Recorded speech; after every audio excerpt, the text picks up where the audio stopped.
What is going on, guys? I hope you are having a fantastic day. Yes, I am wearing a suit. We have a wedding coming up. It's finally coming around the corner. My fiance's brother's wedding is coming up, so we're gonna be going to that. And I had to try on this suit, and I also thought, you know what? I'm looking spiffy. Let's make a video. So we're gonna be talking about the best Pokemon products or cards to be investing in right now in the hobby. Now, as you guys know, I like high-end grail cards. I like older vintage cards. That's just what I like. It's not for everybody, and it might not be the best thing to invest in or the best product to invest in right now, especially when we're talking about growth and we're talking about actually getting value back on your cards. These cards I might sell and I might make something on them. I might break even on them because they are honestly higher end, more expensive cards, and with that you are going to alienate a large portion of the market. The average collector is not going to be looking at spending thousands of dollars on one single card. You have to be kind of crazy like myself. But if you're going for growth and value and long-term investments and just buying cards you like, honestly, it's all about modern. It's all about modern. Modern prices are tanking. Everyone's been talking about this. It's no surprise, okay? They've been printing these cards by the gazillions, right? They've got 8,000 plus PSA 10 Umbreon, the Moonbreon, which was like the most popular card of Sword and Shield era. I was very lucky. A friend of mine graded this one for me, and it came back as a 10, so I was very happy about that. But they told me that most of my other alt arts probably would not hit 10s. But three things that we're going to talk about today, okay? Just to go ahead and get to it. We're going to talk about ultra modern sealed product. We're going to talk about alt arts, and we're going to talk about these TikTok deals. I'm going to leave that for the end. Kind of controversial, kind of a good thing, amazing thing for collectors, but kind of a terrible thing for other people in the hobby, long-term sellers, long-term investors that are going to be. Anyways, we'll talk about all that here in a minute. I think this is going to be a fun little video to do. But first off, let's go into the modern sealed product. Let's talk about the products first. You guys know I've talked about it. I opened a ton of this product. I'm still going to stand by this. I honestly think this is still going to be the best place to park your money in terms of modern sealed product. Pokemon 151. Now, I got lucky snagging this case on release day for retail from a GameStop.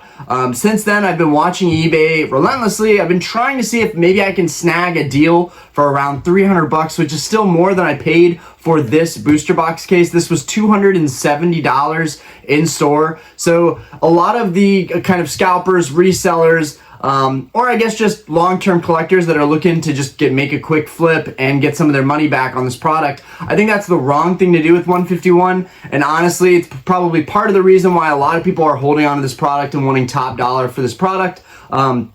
Is because it's awesome. It feels premium. The cards are fantastic. The SIRs are fantastic. And the singles market has held its value really, really well. You can't say that for the rest of the releases that we've seen.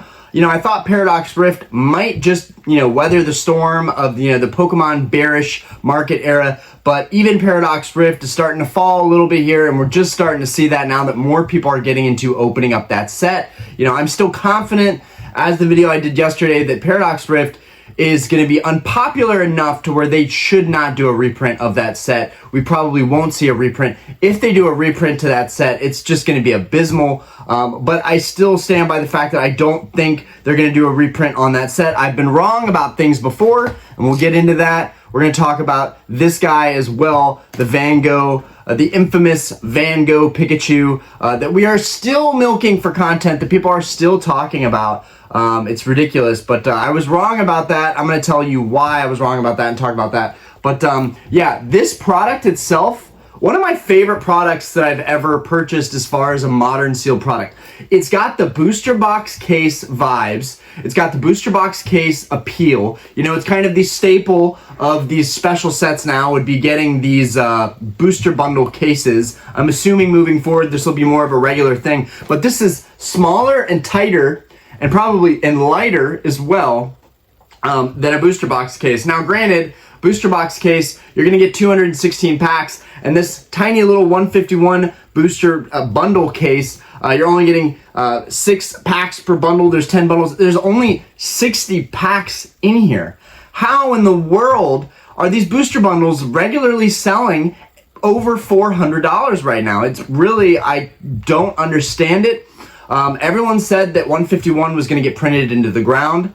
That is so not the case. That is not what we're seeing. And I am glad that I went into FOMO mode with this set and just bought it whenever I had the chance locally. I did overspend money. There's no doubt about that. I am a boob for overspending too much money and buying these products at probably 10% over market. But there's stuff like this that I was able to get because I did go into store and I was able to get this product for retail, and that was super cool, super awesome find. But yeah, this is one of my favorite products. I love the look, I love the feel, I love the design of 151 in general. I love the design that they put. You know, not enough people talk about this, but it does matter. The design of your products does matter. You know, Evolving Skies, kind of like Roaring Skies, has those really cool yellow and the green. They're very complementary colors. They're beautiful together. And then with this, it's got kind of a designer setup with the small silhouette of all these different colors on here.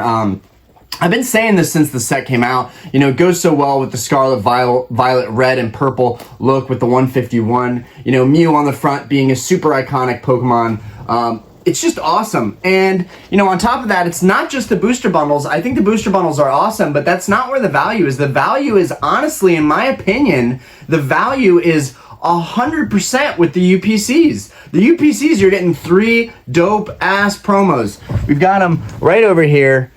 For anybody who hasn't seen these yet, I'm sorry I'm getting so close to the camera. I'm doing it for you. I'm doing it for you. I love you guys. All right.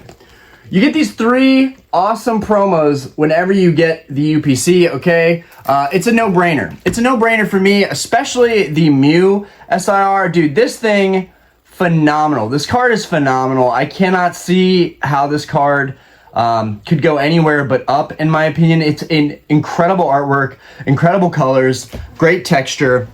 And while it was a freebie, like the Charizard UPC, Charizard promos, I think that promo is also destined to go up in value. All the Charizard UPC promos are now like $20 cards, but that was an $80 UPC at its all-time low. Right now, 151 UPC is $90. People are saying that they're finding it for even less from these TikTok deals. Again, we're going to talk about that in a minute, but it's not just the booster bundle box. I just think that this is probably one of the easiest things to ship out later down the road that will appreciate probably the most. I think it's kind of ideal for the seller's market. But even as a collector, man, this is one of my favorite modern products. It just looks phenomenal. I love the way it looks. I would love to have boxes on boxes of these booster bundles. They're just awesome. I do want to get into opening Paradox Rift. And that's going to be included in this sealed product stuff that we're talking about. I think 151 is the king of Scarlet and Violet sealed product. I think it's the way to go. I think it's a no-brainer. The Mew UPC has a lot to offer with 16 packs for the cost basis, and then you get those 3 promos, which are destined to move up in value, especially that Mew card. These promos from this Mew UPC are fetching like 100, 150 in PSA 10. And granted, you're probably not going to get a PSA 10 on every one you submit, but I would say probably every 1 in 3 or 1 in 4, you're going to get a PSA 10. They're going to hand you a 10. You're going to pay the premium. You're going to grade with PSA. You know, it's you know, the so-called race to the bottom, but I'm still seeing PSA 10 UPC Mew cards going for $100. So I still think that there's incredible value out of the UPC, and I honestly don't know why we're not talking about the UPC enough. These cards, now PSA is always something you can look to. It's like, okay, but Orion, what if I'm not sending these to PSA? What if I'm selling these as raw cards? They're only worth $10 a piece. So what? Okay, they're worth $10 a piece. That's $30, y'all. So $30 from your $90 cost for your UPC ends you up at $60 if you sell those cards. You know, you've got taxes and you've got your eBay fees, but all in all, even if you get $20 net from those 3 gorgeous cards, which I really think is just taking an L. I think if you're gonna buy the UPC and then sell your Mew promo cards for $20, and then your net cost is, you know, 70 and some change maybe after taxes and so forth. For those 16 packs, let's do the math here. 70 into 16. I know right off the bat, 10 packs by 70, that's $7 a pack. You've got 6 more packs in there. You're probably gonna be somewhere around $5.50 a pack, somewhere in that area. All the other products end you with an average of about $6.60 to $6.50 a pack. And that's just really terrible cost basis. That is one of the toughest things about 151. And I think it's directly correlated with the singles cost being quite high because the product was expensive and people are gonna remember that. They're gonna say, look man, I spent a ton of money on this product. I'm not taking anything less for this card than this amount of money. This was expensive product to open, so I totally understand that. But along with 151, I think Paradox Rift is a really it's a really solid set to be investing in right now. The fact that it's already $90, we didn't see that so quickly with Scarlet Violet Base, Poly Evolved, or Obsidian Flames. It's taken a little bit for those to kind of trend a little bit lower, but Paradox Rift right off the bat is a good buying point, and you kind of got to make a decision right now. It's like, you know, not to add FOMO into the mix, but you're going to buy it now and pray to God there's no reprint, or you're going to buy it now and you'll buy it even lower if it drops, which would be honestly incredible to see Paradox Rift dropping to 80, sub 80 a box. I mean, it just seems like a no-brainer buy. No, you're not going to have 100% return in a year. You might not have it in 2 years, but it's not that much money. $70 on one box. If you've got that kind of money, you can leave it sitting. The return would be worthwhile. It would be much better than my 4% that I'm getting, or 4.4% I'm getting in my bank account. So this is why I love Pokemon. You know, it's great to diversify. Not everybody is going to invest. There was somebody left a comment yesterday, I don't invest, I'm not selling, I'm not flipping. I just collect what I love and what I'm a fan of. And I think that that's amazing. And so this is where we get into the alt arts, because this is a very sticky topic. A lot of people think alt arts are going to the moon, and a lot of people think that alt arts are dead. They're going to keep going lower. They're going to keep getting cheaper. But let's go ahead and talk about these, because regardless of what happens with the value of these cards, they're just awesome. I think you should try and get your hands on them, but we're going to go over a couple of these. I don't have a lot of these graded because I'm cheap. Let's get that out of there. That's a promo, and that is a Ancient Mew promo. That doesn't belong in here, but I don't have much left, guys. All of my alt arts are pretty much in their binders. I know my Blaziken is in the Chilling Reign binder right now. I know my Celebi is in the Fusion Strike binder, but I just have a couple here that I'm going to go ahead and talk about, even though it'd be a lot of fun to go through those Sword and Shield binders and maybe do a binder review one of these days. But I like talking about the market, I like talking about these products, and I wanted to make this video and have a lot of meat in it. But here are some gorgeous alt arts, you know, that are not only fun, that people can be fans of, but I honestly think right now the alt art market is juicy. It's a good time to be thinking about buying these cards. You know, this is not like invest, but it's like, these cards are badass, and they were a lot more expensive a year ago during the boom. It just kind of makes rational sense to be buying them now, and some of them are absolutely gorgeous.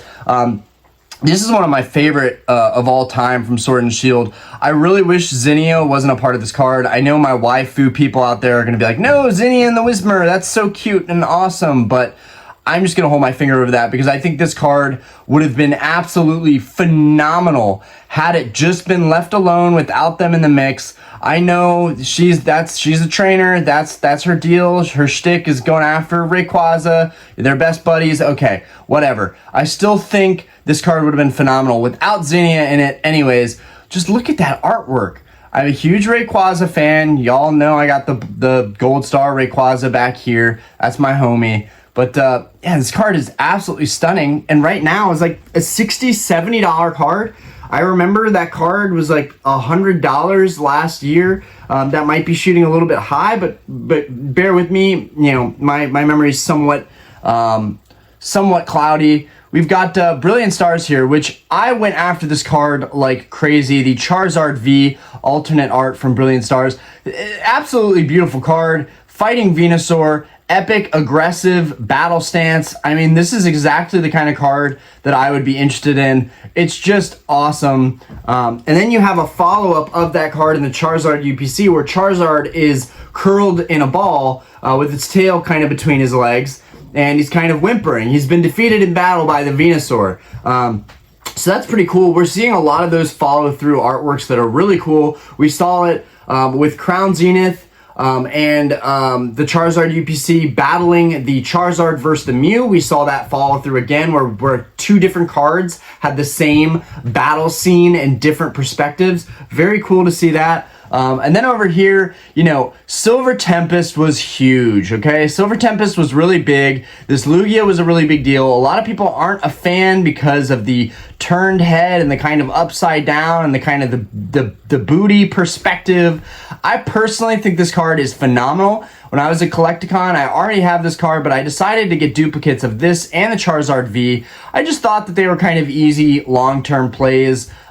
Mint kind of pack fresh alt arts. Hard to not do well with super iconic alt arts like this. So Silver Tempest. And also these are recommendations if you're coming into the hobby, if you're new to the hobby, these are great recommendations in terms of like alt arts that look really stunning, that were very iconic at the time. You know, people were paying $200 a piece for these. They were paying $170, they were paying $160, $150, and now they're all the way down to like $80, $90 for these cards. Phenomenal. Now, might not show that in the sales online. That's what I paid at the convention. I paid $90 for those at the convention. Here's another great one. Not a super epic one. This is Astral Radiance. We got the Palkia V. Absolutely beautiful alt art. One of the more notable cards in Astral Radiance was the Machamp, which is in my Astral Radiance binder, but the Machamp was absolutely stunning. These are all my duplicates. That's why I'm showing these out here. You know, of course, the Umbreon VMAX, it's a card that we all remember so much. Right now, my Rayquaza VMAX is in grading with that same friend who graded the Umbreon. The Rayquaza VMAX is in grading at PSA. Then we've got Sun and Moon era alt arts, which are really on the up and up.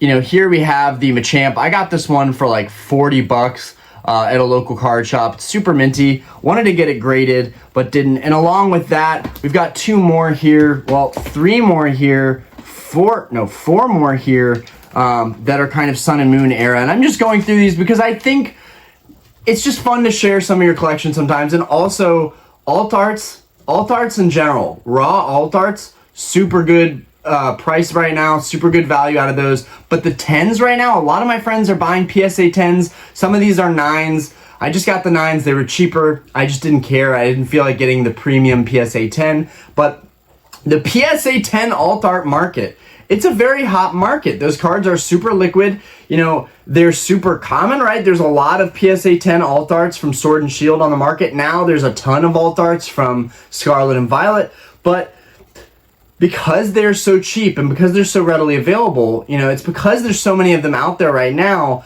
As that population dwindles a little bit, as there are less of them in circulation, those prices are going to level out and they're going to climb. I don't agree with everybody's opinions on alt arts, but I certainly, despite not even having that many, I certainly think that it's a good time to be looking at auctions on PSA 10 ultra modern alt arts. You know, I think that they're super cheap. My buddy got a Corridon from Scarlet Violet base, the Corridon kind of alt art.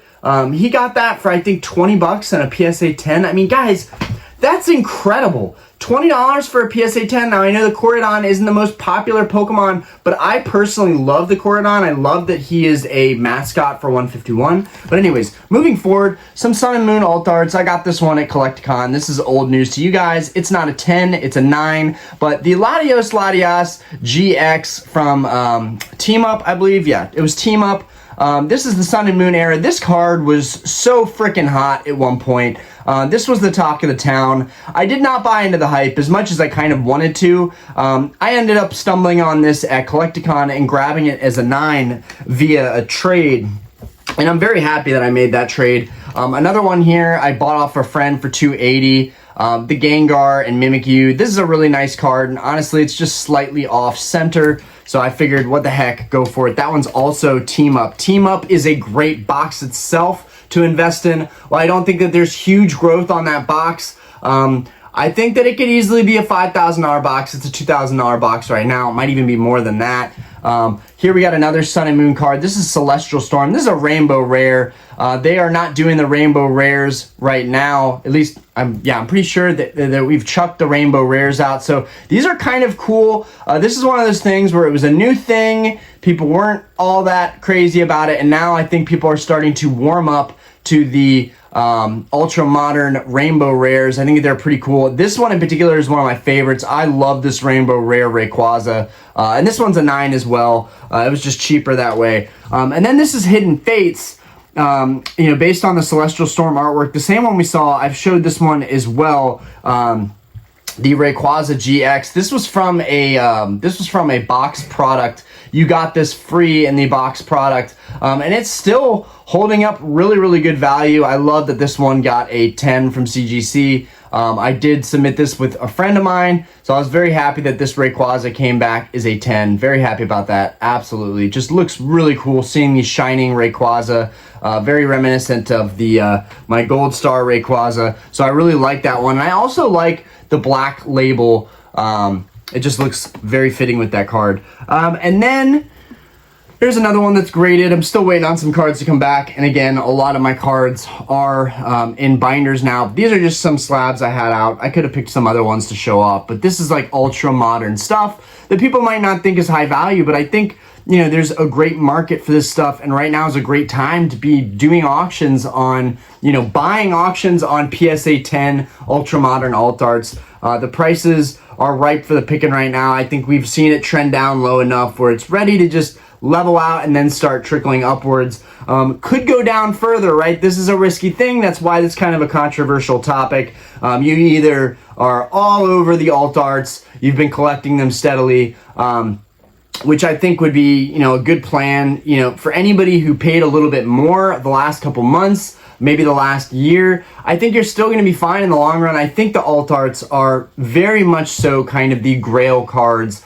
of ultra modern. And these sets are so big that even though there are so many alternate arts out there, I think that the sets being so big kind of makes them a lot more special, right? There's usually one or two really, really good alt arts from every set. Evolving Skies, for example, has so many alt arts. You got the Dragonite, all the Eevee evolutions. There's so much going on in there. But I think for the most part, it's really the two, the Umbreon and the Rayquaza. Those really take the cake as far as the alt arts, both in their VMAX and V forms. I love the Umbreon V alt art. I think I like it more than the VMAX. That one's in the binder. But here we have Champion's Path. Now, Champion's Path was a really, really big special set when I was coming into the hobby, into Modern at least, because I was still collecting vintage when Modern, when Sword and Shield was a thing, when Sun and Moon, the tail end of Sun and Moon, I was collecting vintage and kind of getting back into the hobby. So I've basically been about 3 years now, roughly. I guess we're going on 4, which time really flies. But Champion's Path was a big deal, and this was the biggest card in Champion's Path. And a friend traded it to me, super, super mellow trade. I don't even remember what I traded for, but I know, I know that I didn't want those cards, and I really wanted this one. And this one got a 9. Unfortunately, I'm not sure why it got a 9, probably due to centering. But as you guys can see, another rainbow card. This card was the talk of the town with Champion's Path. I may end up just cracking it out of this slab. Probably looks better as a raw card. But it's a beautiful card, absolutely beautiful card, really stunning, and I'm glad that it's protected. I'm a big Charizard fan, so this was a must-have. But yeah, Champion's Path was huge, and I'm sure these Charizard VMAXs and 10s are going to be trending up. And then probably one of the most... and then here are some cheaper ones. These came from box products and Sun and Moon, but they're technically still alternate arts, and they are starting to trend up. These are absolutely gorgeous. I would love to get the Sableye Tyranitar alt art. That one is definitely on the list. I'd like to get that in my collection. But here we have one of the most interesting cards that has come out and created the most controversy, the most content, the most conversation in Pokemon in the year 2023. We have the Pikachu with the felt gray hat. This was a collaboration with the Van Gogh Museum in Amsterdam. This was a really big deal when it came out. Scalpers went crazy for this card, And I'm just going to go ahead and get in front of it. I may make a separate video on that and just talk about the Van Gogh Pikachu itself. But I was wrong. I was wrong about it. They didn't do a restock. I could have sworn to God they were going to do a huge restock of that card. Kind of upsetting, kind of disappointing, kind of stupid. Why would Pokemon leave money on the table? I still think that it's messed up that they just left money on the table. But I mean, great for those of us that got, you know, 1 or 2 pairs. That's my other pair over there. These came in fantastic condition, so I'm very happy about that. But it's not like I'm like, ooh, what a great investment. This card's going to make me rich one day. No, I like the Van Gogh Pikachu, but honestly, I still consider this a $20, $30 card at cost. You know, please, I still don't think people should be buying that card for $100 or more. But with the market right now, even if you paid $120 for that card, you're actually doing fine on that investment. That card, you're getting your value back on it easily, because I think right now it's trending at $160, $170. Ridiculous, guys. I think it's absolutely ridiculous, and I love this card. It's up there. It's on my main display. I think it's fantastic. I love the fact that it was a collaboration with a real, true artist, you know, blending in with the Pokemon universe. And my mom's a painter, so that this card meant a lot to me to get my hands on it, and I'm glad I got it through Pokemon Center. There's a lot of people that were like, dude, don't get multiple, like, dude, they're gonna do another reprint, and I was sure they would do another reprint too, but instead of just kind of listening to everybody else, I decided for myself, no, I'm gonna order another product, and I did. I ordered another Van Gogh Pikachu, and I ordered, one was my Silver Tempest booster bundles, and the other was a Brilliant Stars booster box, which is funny because the Brilliant Stars booster box was $140 on Pokemon Center, which is like maybe a little overpriced for a Brilliant Stars booster box. I still don't think it's that bad of a price anyways, but think about it. If this card is worth, even at $30 at that time, it would have offset the cost of the booster box down to $110. But since this card is worth $160, which I don't care about, but since it is, basically I got my booster box for negative $20. Pretty cool. If I were to sell one of these Van Gogh Pikachus, which I'm not going to feed into that hype. I'm not going to feed into that market, these sellers market on these cards. I am keeping mine and probably handing one of them down to my baby girl Aspen, and then she'll probably sell it for stuff. Who knows? Yeah, so alt arts, I think it's a great time to be looking at alt arts. I think it's a fantastic time to be looking at the PSA 10s. If you can get a really good deal, there's no pressure. Put in a bid. If you don't win, whatever. But if you can get a good deal on those PSA 10s, PSA 10 is unfortunately the barometer for perfection in the grading world. It is. It's not CGC 10. It's not Beckett 10. You know, Beckett has the black labels. CGC has the pristine labels. But even myself, and I love these other companies. I love Beckett. I love CGC. There's no hate there. No drama there. But I still think PSA is kind of king. This is why a lot of my Grail cards are in PSA. I didn't want my Rayquaza to be in Beckett, but honestly, the shining dark color of the Rayquaza, that blackish color of the Rayquaza with the silver of the card and the silver label, it just looks fantastic. In fact, let's every now and again like to do a little bit of the flex with this card. This card is beautiful, very fitting that I'm wearing the suit today that I just tried on for this wedding because I feel like a baller with this Rayquaza. As you guys can see, it really goes well with the Beckett label. The card looks fantastic. You can see the hyper beam coming out of his mouth right there. That's my favorite thing about this card in particular, is the fact that it has that hollow orb in his mouth. It's just a fantastic card. It's just absolutely iconic. So happy to have this card in my collection. Again, why I love that alt art V from Sword and Shield. And right, these alt arts could be the absolute chase cards of this decade, right? Like, they might not do alt arts the same moving forward. This could be an era where alt arts look a certain way, have a certain type of feel, and become kind of the gold stars, the crystals, the shining Pokemon of this era. Very interesting. And then we've got, I guess, Shining Treasures. Not sure what this set is called. This set could be one of the more investable sets of Scarlet and Violet. Don't want to bite my tongue with 151, but I still stand by 151. I still think this is the best product. I think that people should be kind of jumping at accumulating 151 product. Kind of sucks to be me right now because I opened most of my product and I have a mountain of what could have been sealed product on my back wall. Could have been such a good investable play,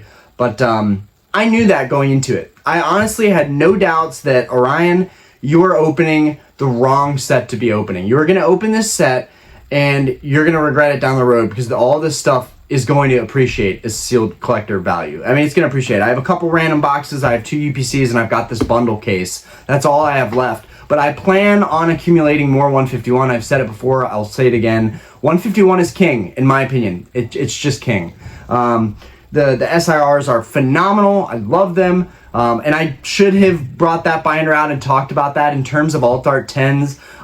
Now, for those alt art 10s, I would not recommend it. Those are still very pricey. I would let the singles market for 151, and same with Paradox Rift, calm down a little bit, but like Scarlet Violet base, Paldea Evolved, and Obsidian Flames, and then all the Sword and Shield alt arts in 10s, I think they would be very interesting to keep an eye on. And that's something that once I catch up to like my sealed collection goals and my Grail collection goals, I'm going to hyper focus on Modern because I do believe that Modern is just, it's the path of least resistance. I think Modern is just going to be on the way up, and it's a fantastic way to diversify, get real growth, get real value. It's going to take time. It's not rocket science. Most booster boxes, when they hit a certain age, they do phenomenally well. And we're already seeing that with 151. I think 151 is the evolving skies of Scarlet Violet. But I think Paradox Rift is a fantastic deal too, and this Shining Treasures, whatever this set is going to be that's coming up, we're getting too many sets. I can't stand it. They're pumping out too much over at Pokemon. But this set could be a game changer as well. People are very excited about the Shining Alt Art Charizard V, the same one that we got in Obsidian Flames. They're giving it to us now in a dark, shiny version in the Shiny Treasures set with a slightly different art form, but looks very similar. So that'll be interesting. I'm not crazy about it. I wasn't crazy about the Obsidian Flames one, but I honestly think the Obsidian Flames one looks better than the Shining one. I like the traditional orange over the dark color scheme. But okay, moving forward, we've talked about our sealed product. We've talked about alt arts. I think these are all really good plays. Paradox Rift, I think, could be a phenomenal play if they don't reprint this set. Could be a phenomenal play. Paradox Rift has so many good artworks. I think it's probably not the most fan favorite, but it seems like it's the cheapest cost basis set to open that we've had right upon release in a while, right? It seems like all of these sets are a little bit pricey in terms of buying a booster box case, and then here we get a set that's almost, it's approaching the $500 flat cost for a case, which is awesome. That's what it should be. In my opinion, it should be even less than that. It should be $400, $450 for a case of booster boxes. If you're spending hundreds of dollars to open cards and you're really only going to get a guaranteed one really good hit per booster box, if that, you shouldn't have to pay arm and a leg to get cases. If you're buying bulk, you should get a better wholesale price. I don't understand why Pokemon gives you such small savings, when you're trying to buy cases of product. It seems like you should get a much better deal. But I guess it's even tough for people with distribution. Anyways, moving forward, long video, really want to cut this one short. But last but not least, let's talk about the infamous TikTok deals, okay? People are getting insane deals on TikTok, so much so that I believe that it's putting a lot of longtime sellers out of business. That's a little bit dramatic, right? I don't think people are going, oh, well, TikTok's doing this, I'm out, I'm done, I can't do this anymore. And granted, I don't think TikTok stores or sellers, I don't think they're going to be doing this for forever. Right now, there's an incentive going on. There's coupons, there's new accounts. You get a big percentage off. You know, they've got $90 boxes with 15% off. You're getting them at $80 flat for a booster box of ultra modern. I mean, it's amazing, but I don't think these deals are going to last forever. I am, however, very tempted to I do have a TikTok. I don't use it anymore. It was too much of a waste of my time. Every time I got on and wanted to make content, I ended up seeing what everybody else was doing, and it drove me crazy. That, and I was just absorbed in what everybody else was doing. Same thing with YouTube. I try not to watch other content because it will end up detracting from what I'm trying to do. Anyways, TikTok has some amazing deals right now. I'm definitely considering going into TikTok for the stores and just trying to buy some boxes and then confirm that, like, y'all, these deals are legit. They're really good.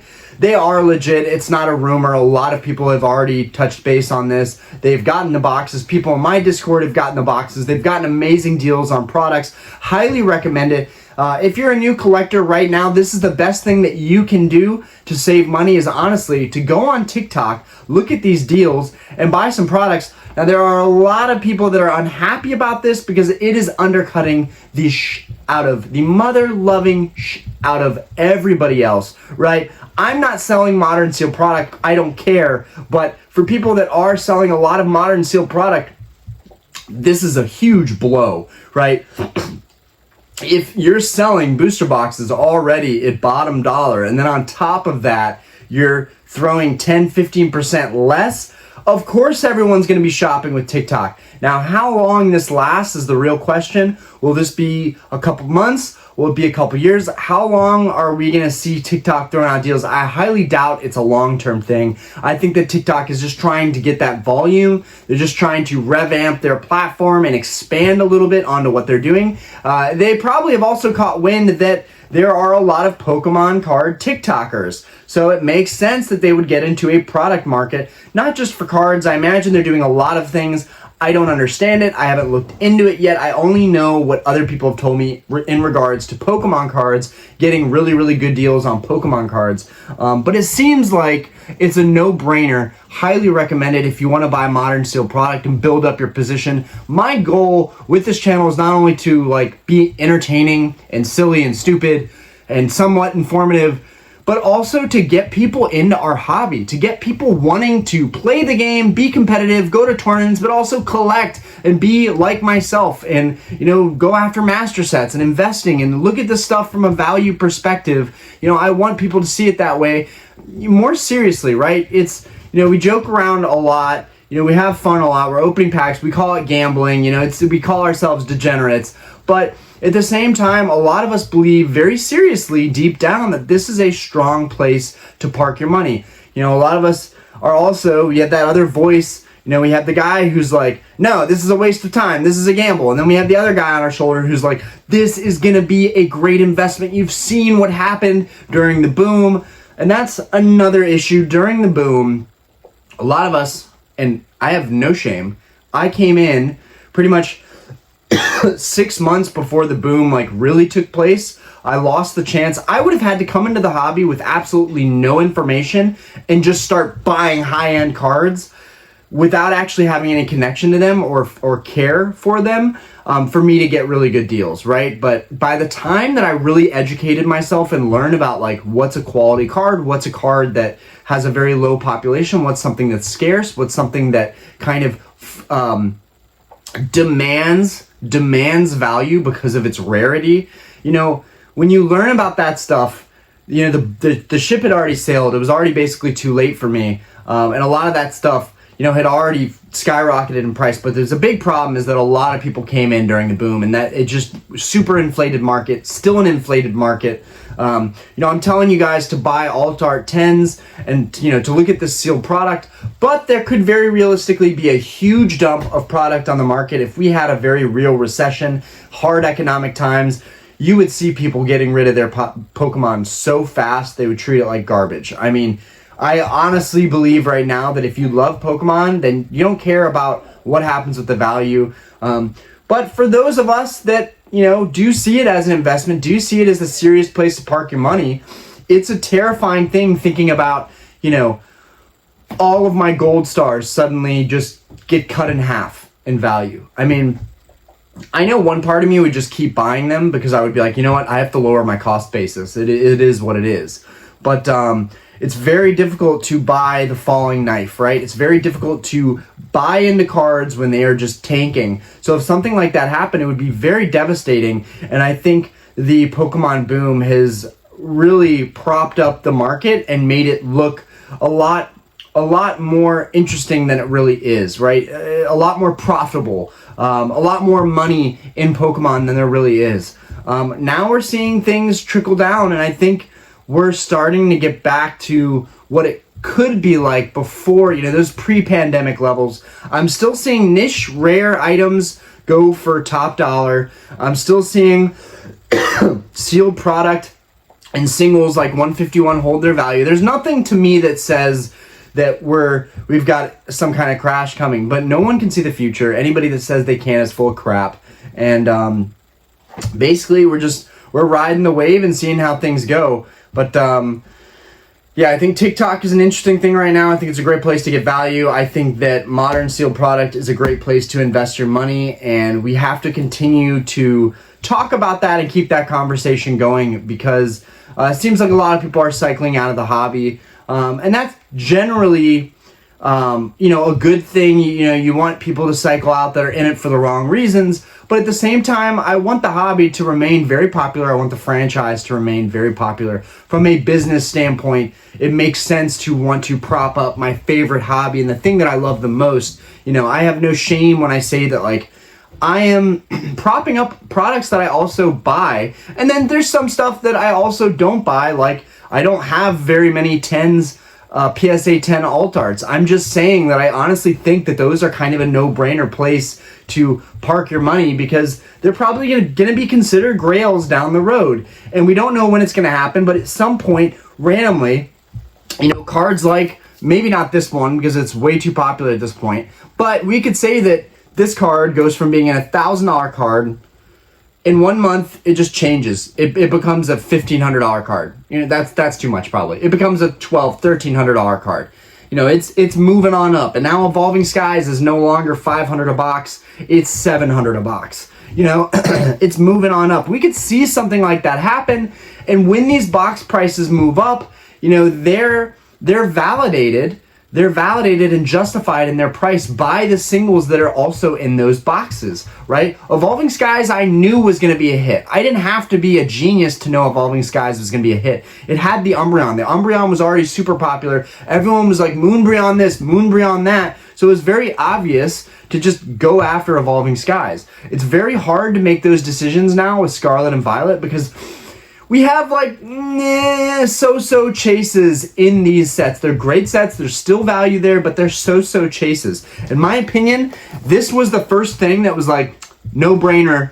There's a Charizard, a Blastoise, and a Venusaur in the same set, and Alakazam, and Zapdos, and awesome promo cards with the UPC. It's a fantastic special set. So this was like my no-brainer, like, don't have to be a genius. This makes sense. It's like Evolving Skies all over again. And I'm going to continue to use that wording because I remember when Evolving Skies blew up, and that's something that we're all still holding on to. We're all still like chasing the stonk and like, what's the next set that's going to be the next big thing? But I think it's way more obvious than we realize. I think it's like, what are the cards that people like most, okay? What are people already spending the most money on? Well, if you look at a PSA 10 Venusaur, Blastoise, and Charizard from 151, they're spending all their money on those cards. So that validates, you know, the value of this special set going up. Anyways, I think I pretty much talked about anything. Give me y'all's feedback. It's been a while since I got a really good ranty video in. It helped that I cleaned my whole game room. But anyways, I'm going to let you guys off. It's been a long one. I'm sorry for looking like a D-bag in my bougie suit. Anyways, just trying it out before the wedding. Peace, guys.